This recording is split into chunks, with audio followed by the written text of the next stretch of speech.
Hello guys, in today's video I'm going to show you how to withdraw Rocky Rabbit from your Rocky Rabbit application to your wallet. So once you are on your Rocky Rabbit, you want to go ahead and click on wallet, and right here you will see how much of a Rab Bitcoin you have.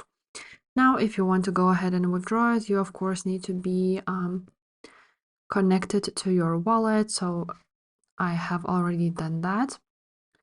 And after that, you're going to click withdraw option, and you're going to choose the asset which you want to withdraw. So in this case, it's Rabbit Bitcoin. After that, this will open up and you will see the address of your wallet. And also you need to enter the amount. So you're going to enter, for example, maximum. Now, as you can see, there's enter Telegram code. So we can go ahead and click send code. After that, you're going to click confirm withdraw. And your withdrawal was successfully done.